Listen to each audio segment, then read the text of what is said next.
امروز تحت ریاست اساسگذار صلح و وحدت ملی پیشوای ملت پرزیدنت جمهوری تاجیکستان رئیس حکومت کشور محترم امامعلی رحمان مجلس حکومت جمهوری تاجیکستان برگزار گردید.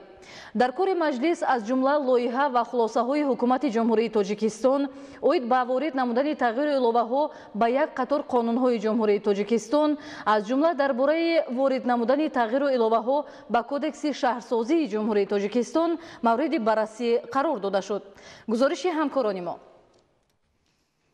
24 سپتامبر تحت ریاست اساسگذار صلح و وحدت ملی پیشوای ملت پرزیدنت جمهوری تاجیکستان رئیس حکومت کشور محترم امامعلی رحمان مجلس حکومت جمهوری تاجیکستان برگزار گردید. در کار مجلس نخست اوید به لایحه قانون جمهوری تاجیکستان درباره وارد نمودن تغییر الوه ها به کودکس شهرسازی جمهوری تاجیکستان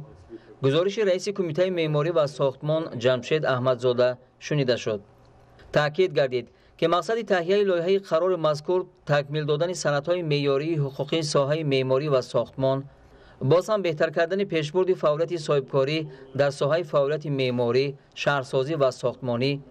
اینچنین مکمل و مشخص نمودن مقررات ماده‌های داخلدار کودکس شهرسازی میباشد. سپس در کار مجلس بعد محاکمه 6 خلاصه حکومت جمهوری تاجیکستان از جمله درباره پیشنهاد خلاصه حکومت جمهوری تاجیکستان به لایحه قانون کنستیتوسیونی جمهوری تاجیکستان درباره مقامات محلی حکومت دولتی، درباره مقامات خود اداره کنی شهرک و دهات،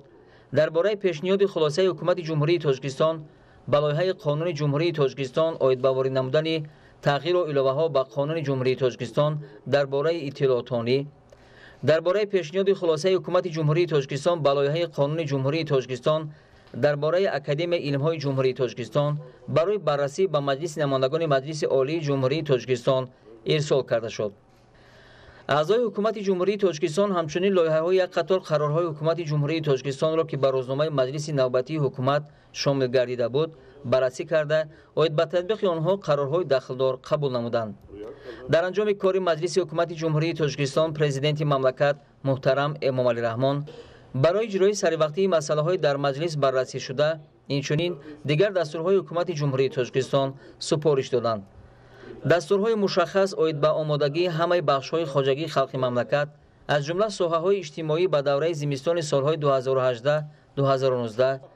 در سطح ضروری گذراندن معرکه زمستان گذرانی، آمادگی پورای بخش‌های انرژتیک، مرکزهای برق و گرم‌دهی، نقلیات، ذخیره مواد عضوخواری در منطقه‌های دوردست ولایت مختار کوهستان بدخشان، ولایت‌های سوغد و ختلان، ناحیه‌های منطقه رشت، ذخیره خوراک و به‌طلب برآوردن چاروا از زمستان، استفاده ثمرناک چراگاه‌ها داده شد. پیشوای ملت محترم امامعلی رحمان به حکومت کشور و دستگاه اجرایی پرزیدنت جمهوری تاجیکستان سپارش دادند که برای اجرای سریوقتی نقشه چاره‌بینی‌ها اوید به اجرای دستورهای پرزیدنت جمهوری تاجیکستان از نتیجه سفر کاری به ولایت مختار کوهستان بدخشان تدبیرهای مشخص اندیشیده از نتیجهش حسابات منظور نمایند.